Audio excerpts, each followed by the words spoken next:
Thank you. Good afternoon, everyone, to our panelists and to our audience. Welcome to day 2 of the State of Business Education, today, tomorrow, and beyond. We have a full slate of panels beginning right now at 12 p.m., at 1 p.m., and also at 2 p.m.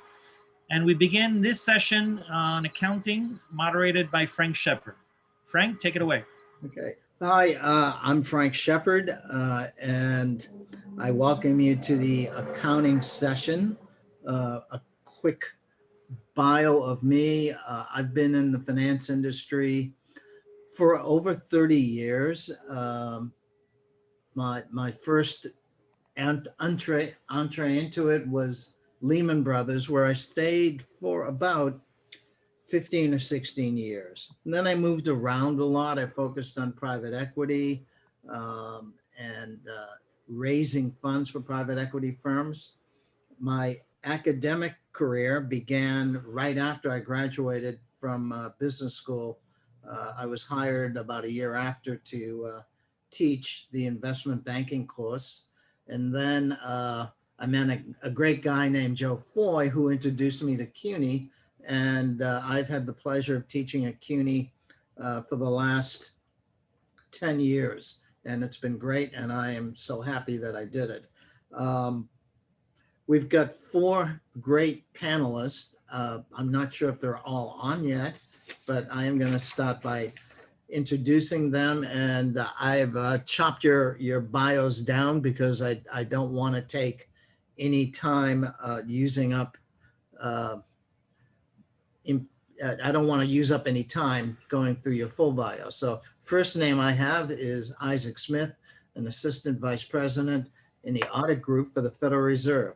He's had over 25 years of audit experience in the banking and financial service industry, including American Express, where I actually worked too. He was the director of the audit team. Isaac holds a BS in accounting and an MS in taxation from the Post campus of Long Island University. Isaac is a CPA. He's a certified internal auditor, a chartered global management accountant, and a certified risk manager. The second person is Mark Stewart, who is a CPA and the president of the Conference of CPA Practitioners. He is also a co-manager of a firm called Felstein and Stewart LLP. They are a full service public accounting firm in Rockland County. That's New York. Mark served as an advisory committee to Intuit in their Pro Connect Tax Council. The council advises Intuit on tax software development, technology, and innovation. Mark graduated summa cum laude from the State University of New York in New Paltz, one of my favorite places. Where he had a bachelor's degree in accounting. He graduated with honors, okay. Neil Fishman, a lot of letters here. CPA, CEF, FCPA, CMAS. Neil has been in practice since 1989. He is a graduate of the State University of New York College. He is a member of the New York Society of CPA Associations of Certified Fraud Examiners, the Association of Certified Anti-Money Laundering Specialists, and the Forensic CPA Society and National Conference of CPA Practitioners. Okay. In addition, Accounting Today named Neil one of the top 100 most influential people in the industry, in the profession.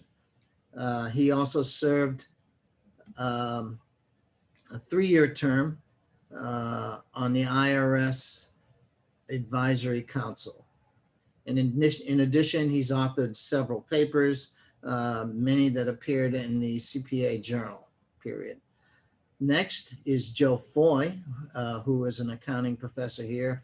He is a full-time assistant accounting professor and currently serves as the associate director of the online business program at the School of Professional Study. Joe has taught at SPS for probably, I don't know, 20 years. He's taught at Brooklyn College, Kingsborough College. He's also taught at the University of South Florida.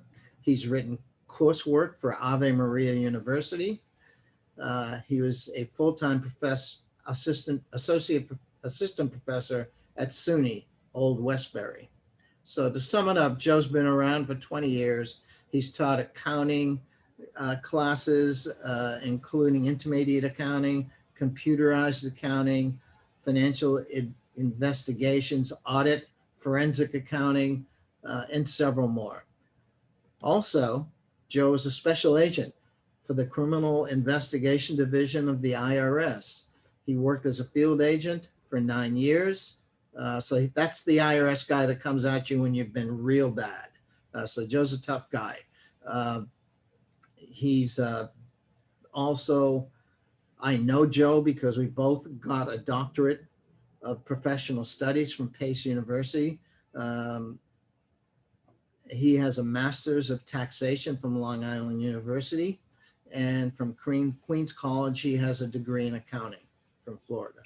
Okay, so those are the introductions. I apologize that I cut them short, but my view was anyone who wants to learn about you can read more, and you can talk a little bit more about yourself if you'd like, but I didn't want to take up any time. So with that, I guess it's time for me to hit the questions unless anyone has any comments. Does anyone have any comments? Isaac? Just cleaning off your. Yes, I do have a comment, and really it's more of a disclaimer. So I want to say that the views that I expressed today are my own and not those of the Federal Reserve System or the Federal Reserve Bank of New York. So I just wanted to make that clear up front. Okay. My own view.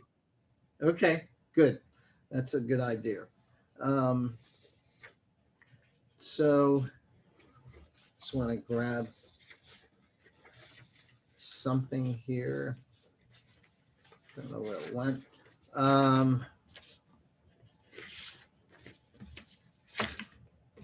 Oh, I know where it is. So I'm going to go to the first question, and that is, we're going to focus on accounting trends. And the first question, which is addressed to all of you, is how has the accounting field evolved over the past 5 years?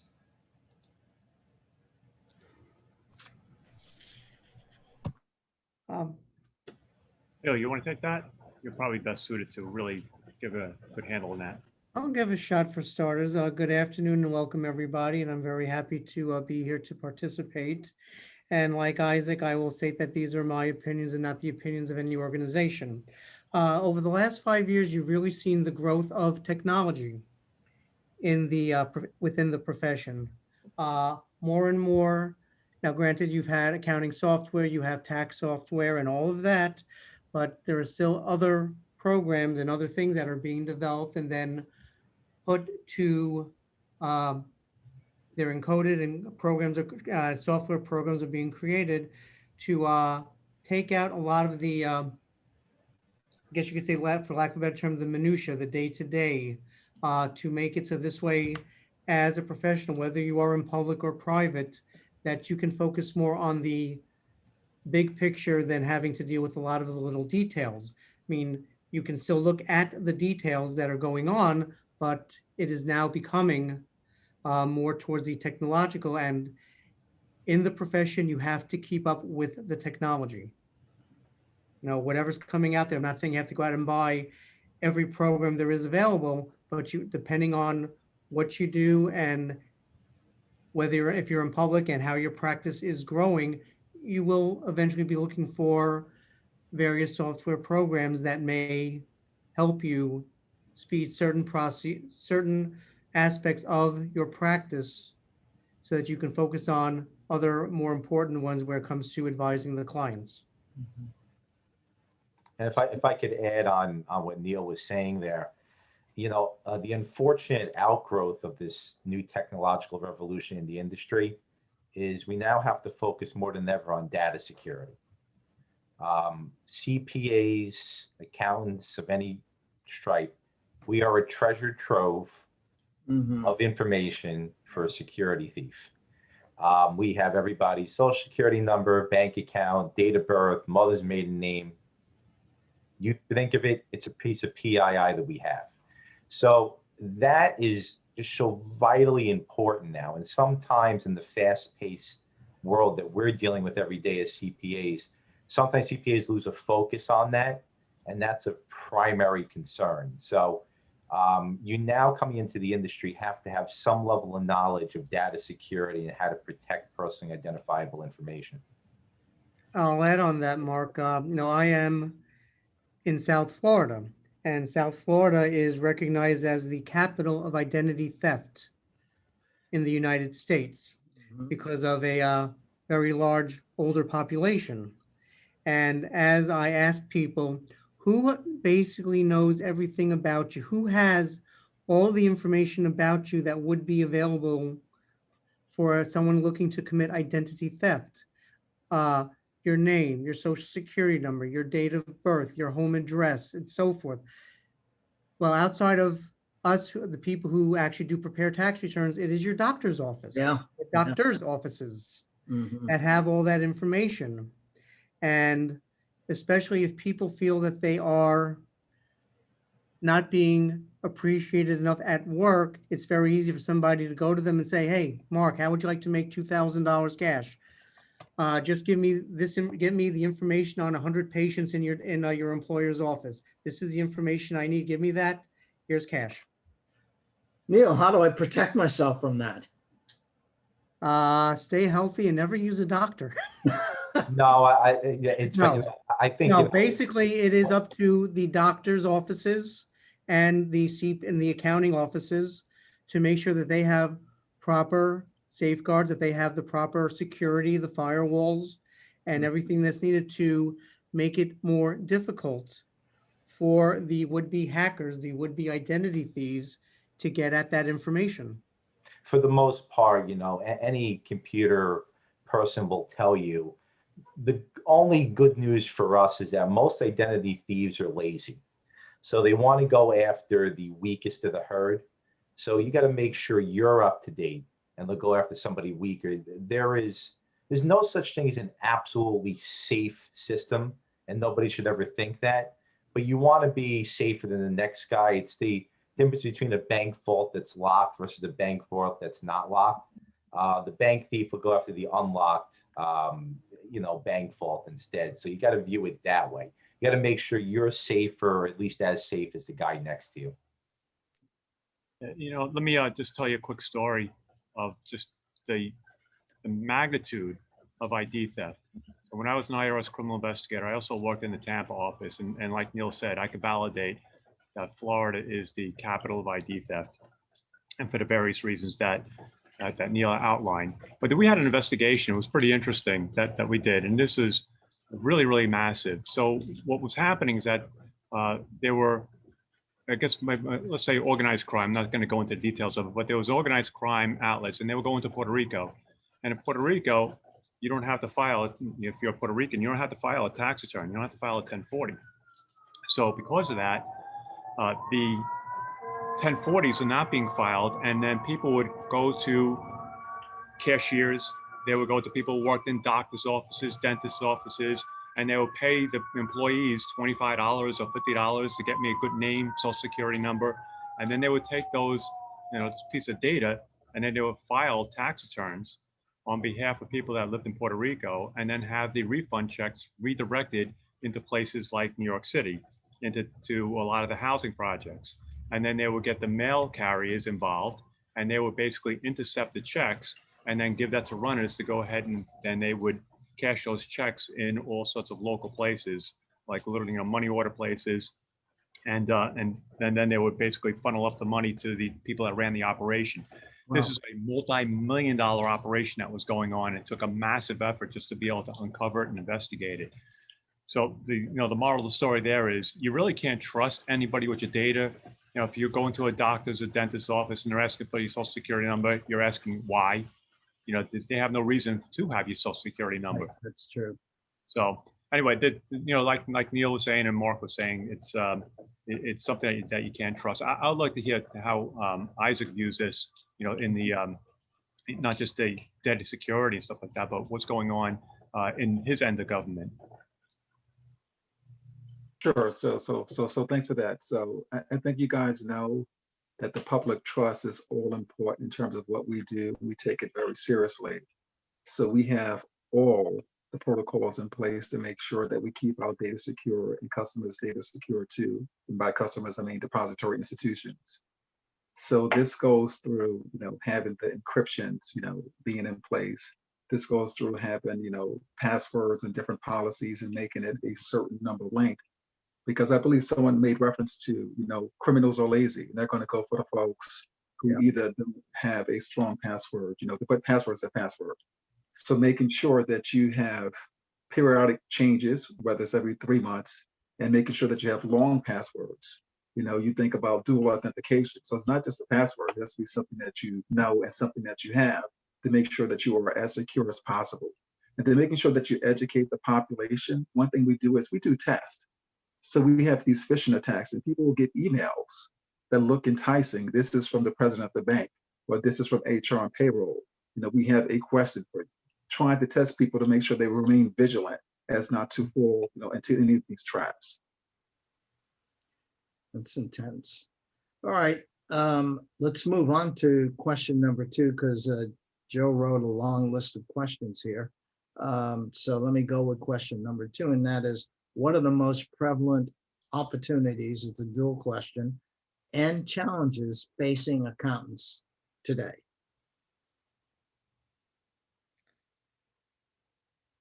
All right, I'll go first again. Why not? What? I said, why not? You never know when Okay. your electricity is going to go off. This is very true being in South Florida, but fortunately, on our side, on the East Coast, we seem to have avoided the latest storm. Okay, well, opportunities and challenges. Well, one of the things that I see happening over the next several years is sadly a decline in the number of people going into public accounting. You even hear this from the AICPA, that the number of people taking the CPA exam is declining, and even the number of people who take the exam and go into public accounting is declining. And a lot of this is the workload and the quality of life. For those of us who do tax and accounting work, and I think Mark will agree with me on this, basically from January through April, it's January 2nd, we say to our spouse, our children, love you, and we'll see you in 4 months. Because that's when the bulk of the workload is, right, Mark? Except for this year, it went through July. That's true. This year went through July. This year it didn't stop. Let's be honest. This year it just didn't stop at all. Got long. Yes, but there still can be a lot of opportunity for this, but you have to be, but you have to be willing to know that there are certain times of the year where there are certain things you don't do. It's just like teachers. It's like teachers do not, for example, necessarily get married during the school year, or at the very least, they don't go on their honeymoon until it's a school break or the summer break. They don't go on. There are certain things, but there are still many opportunities in public accounting. And it is more, and especially with the Tax Cuts and Jobs Act from 2 years ago, the CARES Act, the Secure Act, which we just passed in the last year. And who knows what's going to happen with the proposed Biden tax plan and what changes are there. To be knowledgeable about tax law is very important to know what advantages you can give your clients. And another thing I'm going to throw out there as an opportunity is what if the government decides to properly fund the IRS? No, seriously, because right now I know, Frank, you're laughing, but no, I know they're not funding them. Audits are down. The IRS does not do as many audits. The IRS is the collection arm of the government. It's like for Right. every dollar they spend, they bring in 6, is my understanding. And I'm not advocating for audits. Seriously, I'm not. But if you're audited, you want to make sure that the person who prepared your return is competent. I mean, Right. as you, Frank, you may know this, 10 years ago, the IRS tried unilaterally to regulate preparers. Mm-hmm. And that was the Loving case, which they got turned down. There are a few states which do regulate preparers, but the IRS does not do that yet. There has been legislation that was introduced this year to give the Treasury Department, the IRS, the authority to regulate preparers. And I say this, I'm not telling anybody they can't do this work. No, if you're a CPA, if you're an attorney, if you're an enrolled agent, you're already regulated. But 62% of the people who have the PTIN, the Preparer Tax Identification Number, Mm-hmm. do not have any of those credentials. There's no oversight for these people. And again, I'm not saying they shouldn't be allowed to do this, but I want them to be competent. Mm-hmm. I want them to know, anybody can go out and buy a tax software program. How do you know it's the information you're entering, that you're entering it correctly? How do you know that you are taking every possible advantage for the client? I mean, there's the one company where you do it yourself and they have somebody who will review the return with you. How do they know you entered everything right? Because they're not seeing the source documents. You come to my office, you mail me your information. I'm looking at the source documents. When I'm going over the return, I'm not going over how you entered it. I'm going over how I entered it.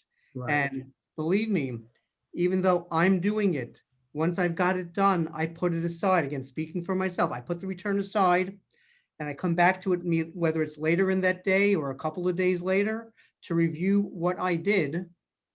And then I'm calling the client to go over everything. Is there a correlation? Yeah, just to give you a, just an example of that. And I have respect for this field. My mother is a hair, nail, skin technician, a cosmetologist. And in New York State, but in most states, it is a lot easier to get licensed to cut a head of hair than it is to prepare a tax return. And there's something inherently wrong with that. And I'm not saying that in a derogatory fashion. I respect that field because I have family in that field. But you would think to prepare a tax return, you should at least have that minimum competency. And I could say that about 10 other fields in New York where it's easy to get licensure for. You were talking in terms of opportunities, for the profession going forward. Obviously, I'm sure most of you in the room are aware that the AICPA is changing the CPA exam and CPA education path, whereby in the future, without getting into the specifics, you'll be able to take a more technology-based path than an accounting-based path. Now, there's opportunities that you have to grow and change as a firm. What I will tell you is I do sometimes see that right now, the students that come out now have technology education, not the right technology education. Give you a perfect example. We had an intern in our office, a very bright young lady, 4.0 GPA from one of the local institutions here. And she was smart. She could sit down. She could discuss the tax code with us. She could use a computer and an iPad like nobody's business. But we sat her in front of Microsoft Excel. She had never seen it before. Wow. We sat her in front of 2 different types of tax software, never seen it before. And I think that's kind of the challenge as educators. Even though the students coming to you have a technological knowledge, I don't know that they have the right technological knowledge to go into the field. And I think that's important. I did see a question here, and that is there a correlation between the number of audits and the government budget deficit? And since, Neil, what's your view on that? I would say it's very minimal at best right now. Part of the problem is the government spends, well, part of the problem obviously is budget. You're spending more than you're bringing in. with one reason that you've seen the growth in the deficit, especially the last few years prior to this year, because this year's an anomaly, I'll be honest there, is that with the Tax Cuts and Jobs Act, when they reduced the tax rates, thereby they modified the withholding. Mhm. And so you're having less taken out during the year. So because less money is going into the federal government, they've had to borrow more. And that has added to a bit of the explosion in the deficits. Uh, when they talk about the corporate tax, when they talk about corporate tax and bring it to a flat 21 for everybody, well, first of all, that hurt the corporations that only made up to $50,000 a year, the small C corps. Everybody else, they talk about the top rates, but with foreign tax credits, a lot of corporations do not pay a lot in federal income tax. A lot of individuals now, if you have your own business, the IRS knows. They know that if you have your own business, you are running some personal expenses through that. And they're willing to, as long as you're not being greedy about it and everything, they will not overlook it. And remember, all the information they get that you give to me as a preparer for a personal return, all your W-2s, your 1099, especially your 1099s, the IRS is getting. And what they're doing is they're matching Mhm. to make sure that you're reporting everything. And if a client doesn't give you something, then obviously that's when the client gets the notice saying that we're adjusting your tax return. They give the notice, it's the CP 2000 notice. Mm. And of course, they give a list of everything that they got and everything that they say you reported. And in some cases, they're right. And in some cases, they're wrong. And over the years, with clients, we've had to concede everything. With other clients, we say, okay, we'll concede A, we'll concede B, but C and D, well, those are already reported. And it could be the difference of even just a rounding figure, of rounding. Neil, on top of the federal level issues, this is a bit of a unique year because we're going to have state issues as well when it comes to residency. I can't tell you how many of my clients back when COVID broke in late March, they fled en masse to their winter homes in Florida for 2 or 3 months. Then Florida became a hotbed and right back up here to New York. So there's going to be endless arguments this particular year coming up between what state were you a resident of, what state did you earn your income in. So, ways for states to make up budget deficits. I think you're going to see a raise in residency audits. I think you're going to have to see it. It's going to be a natural hotbed based on what happened this year. And I'm going to take a different spin on it, looking at it from industry. So from my perspective, 2 things come to mind. That's changing demographics and then diversity. So if you take a look at it today, I would say about 16% of Americans are 65 and older, and that's projected to be 21% in 2035. So what opportunities and challenges does that present to us as accountants or people looking to recruit and have people in the workforce? The second thing is diversity. So we know we're becoming more diverse as a nation. So how do we change our recruitment practices, to get people in the door to make sure that we can still operate and do business?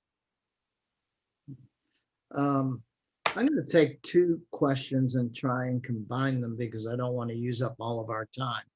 But okay, so looking at one, what are the qualities that are most important for success in 21st century accountants? But I'll add to that, what qualifications do you seek in a new hire?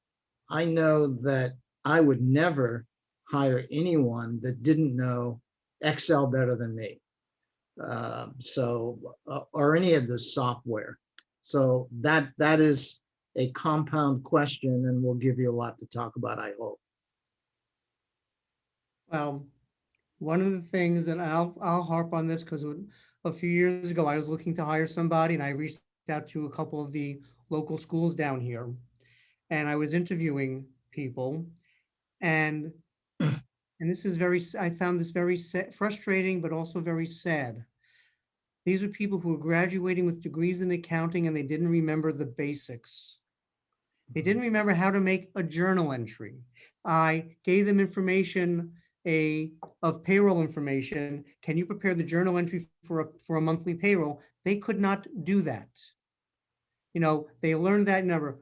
Principles of accounting 1 and 2. You learn principles 1 is the basic bookkeeping, how to do journal entries. Right. And you learn that your first semester, whether freshman or sophomore year, whenever you take it, and then you're learning everything else, and people forget about that.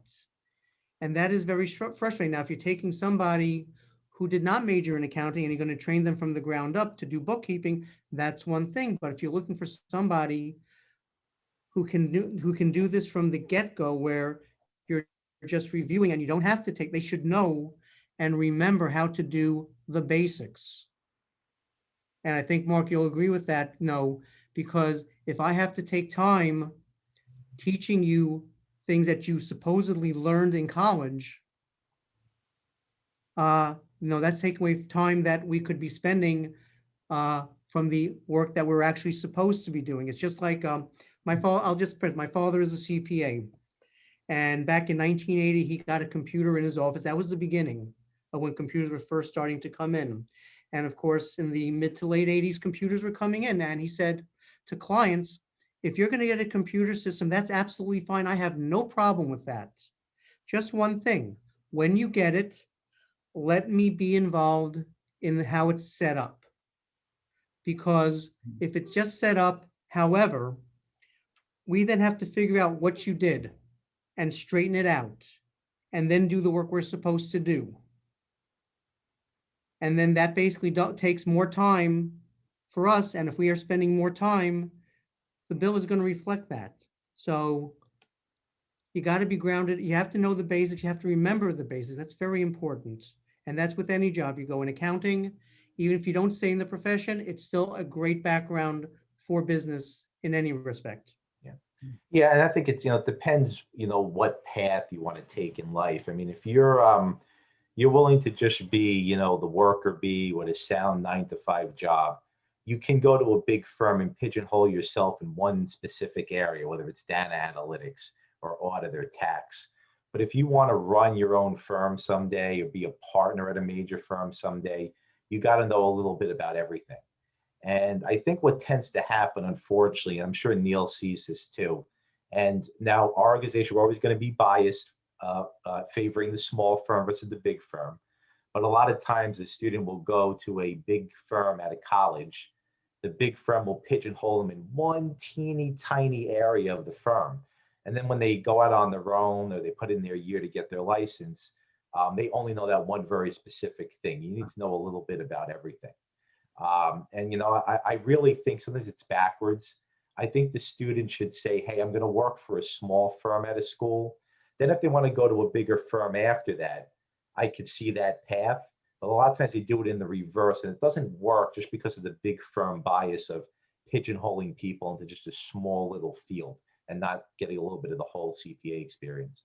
I'll add a story on that of my father, because he worked for a couple of small firms, and in small firms, you only go so far.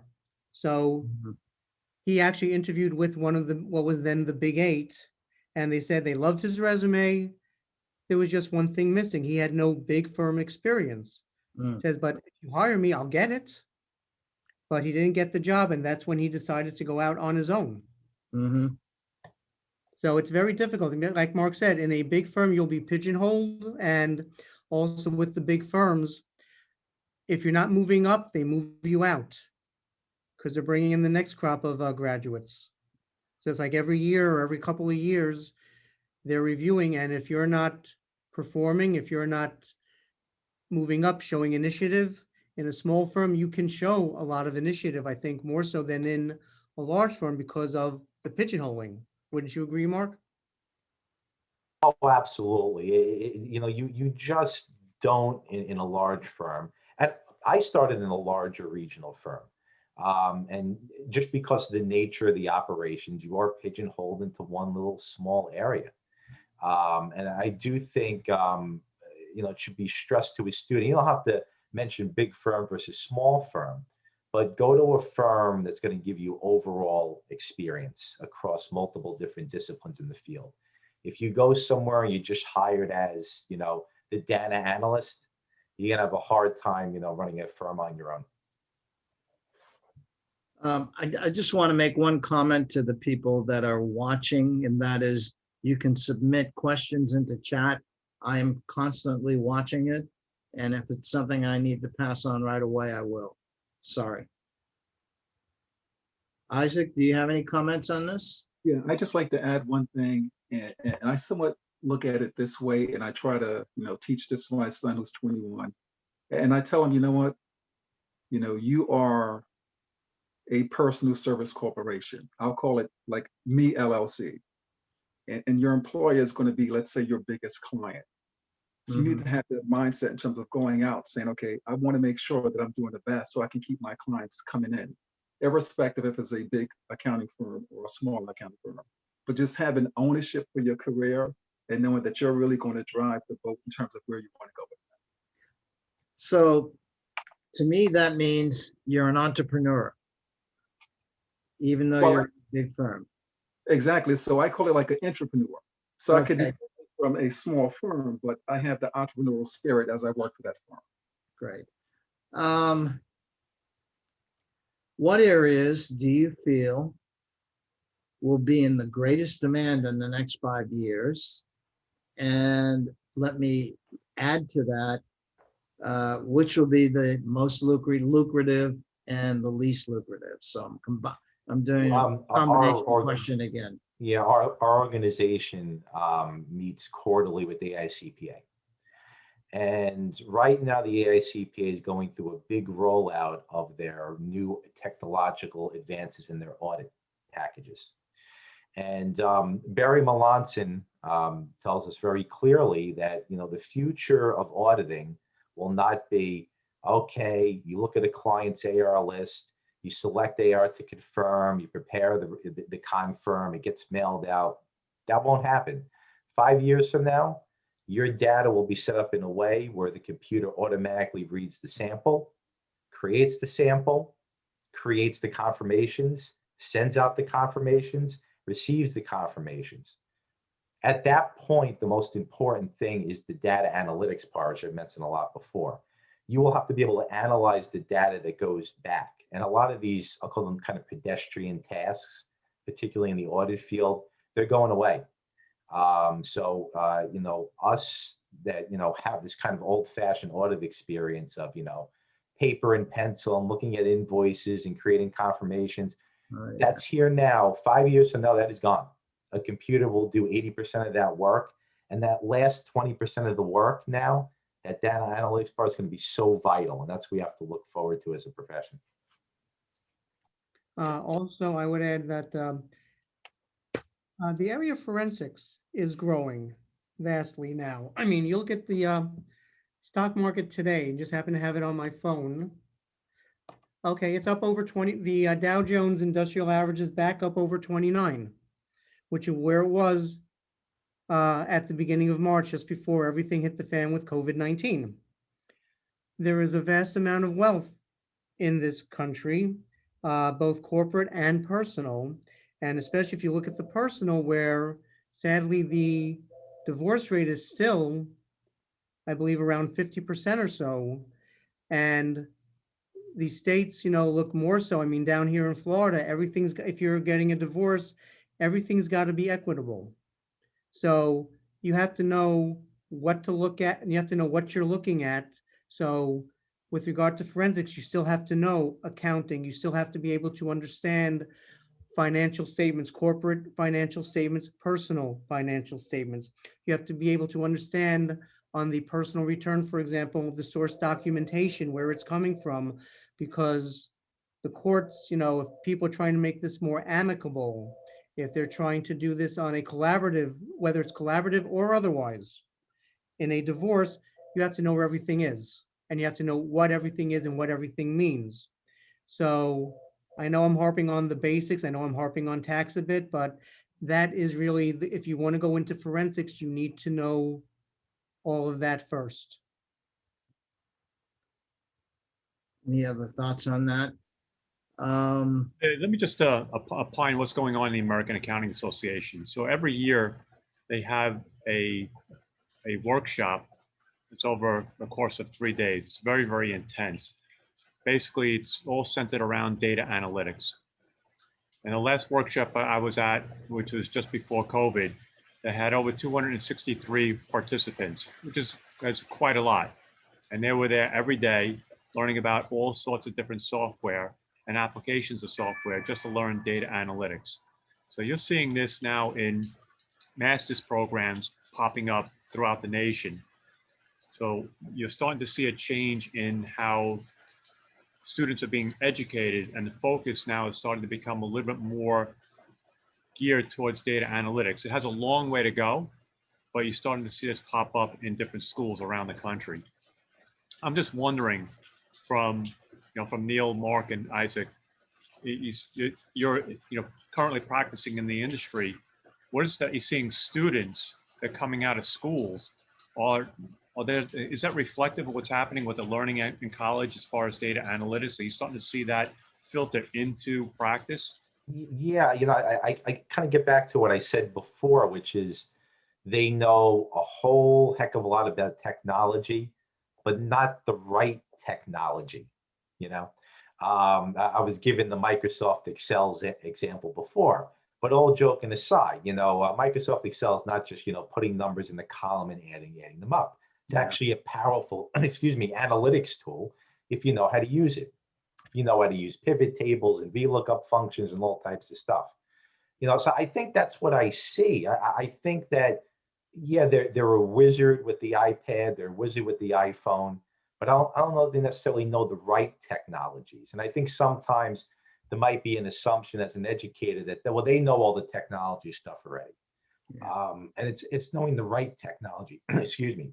I think that's what's important going forward. I have to say that Excel has more in it than you can imagine. Right.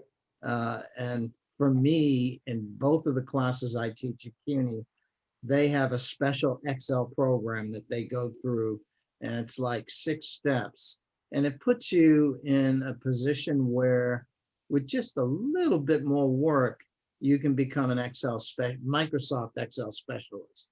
And I don't even know all the things that they're learning. But I mean, when I learn it, if I don't use it, I forget it. But if you're going to work, you're going to be using these. And you're totally right. So what else is happening in a lot of the big firms is they're upskilling their employees. So the employees, they may come out of school, or the students come out of school and they're working for, let's say they go to a big 4 or even a regional firms. And all these firms are basically telling them, okay, great, you learn Excel and you learn a little bit about Tableau, Microsoft Power BI, but now we're really going to teach it to you. And they literally, throughout the whole entire organization, are teaching people a lot about data visualization techniques. Mm-hmm. So how important, again, back to the other panelists, how important is data visualization, and are these the type of skills that we should be looking for out of our students today? So they are, and I think, part of the problem is what you just said is, well, they'll get to a firm and then the firm will teach that technology to them. But just as Neil was saying, that's not billable time, okay? And forget time, we bill based more on value than time, but just understand the point that, those are kind of the basics that we expect them to learn. And they would come in just knowing that and ready to jump right into client work. So I think that's kind of the trade-off of, I don't think that the big firm should have to be teaching them that stuff. I think that they should come out with some level of knowledge of that out of school. Yeah, I like to read a quote by Peter Drucker, and he said that the only skill that will be of lasting value in the 21st century will be the skill of learning new skills. All other skills will become obsolete with the passing of time. And I think this is important as people, graduate from school. Some people don't even pick up a book, since they graduated from school. I've had enough. And you really can't do that because the amount of knowledge is like doubling every 7 years. Mm-hmm. So I've been out of school for a long time. If I don't go back and continually work on getting myself educated and finding out what's happening in industry, I'm going to become obsolete. So that's very important for students to take that into account. It's a great point. Okay. I want to jump to another one because I think it's important for students that are looking for a job. What qualifications do accountants seek in a new hire?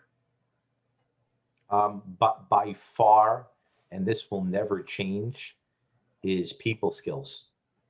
I've always joked around that the CPA exam should add a new section, and it should be in human psychology. And I don't say that jokingly. I wish there was a joke. But more times than not, we're our client psychologist. And I would love if there was some integration in the future where something into human psychology becomes a requirement, okay, for the profession.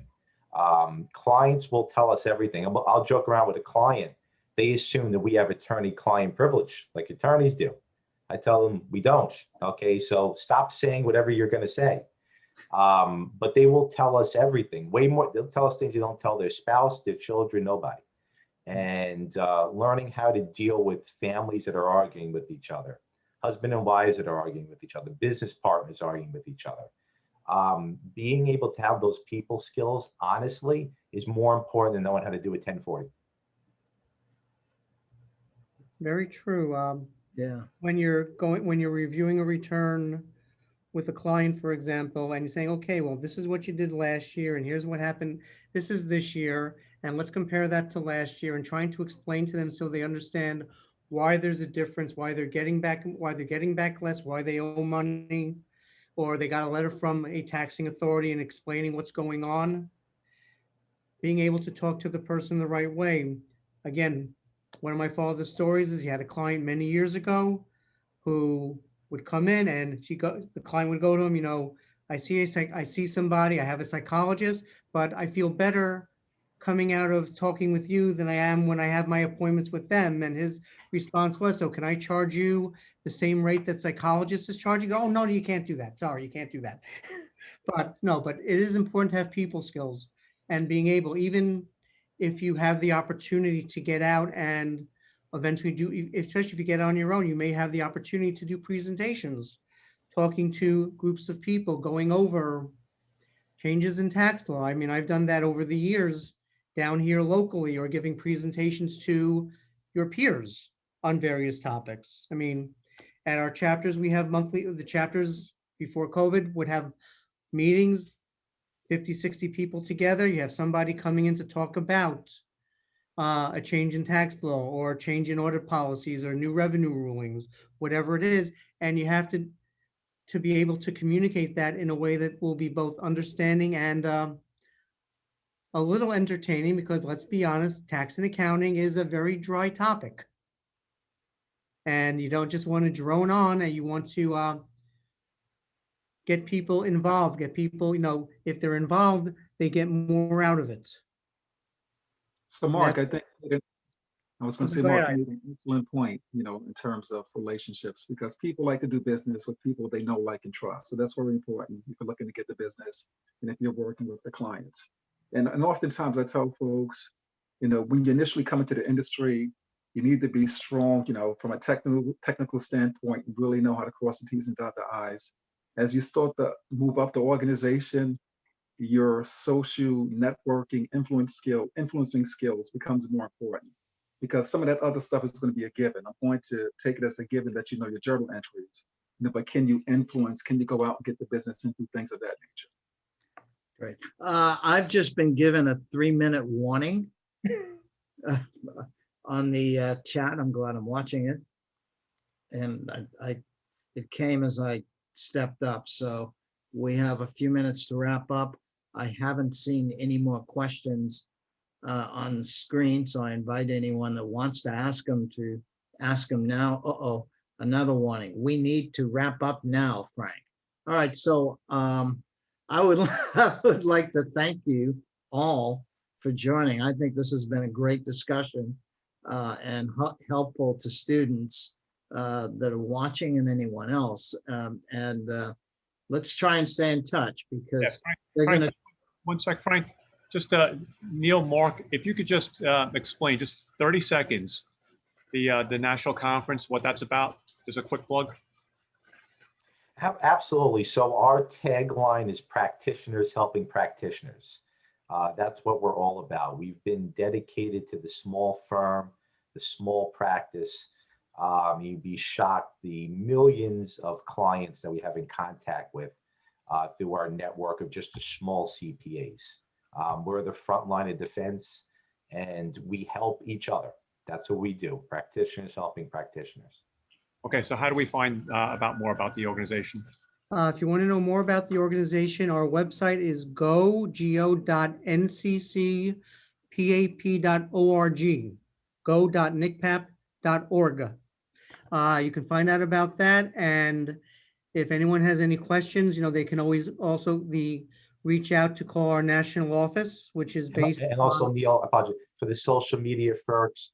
We have LinkedIn, Facebook, Twitter pages. So just look us up, and we're on social media as well. I'm just laughing at my chats. We need to wrap this up.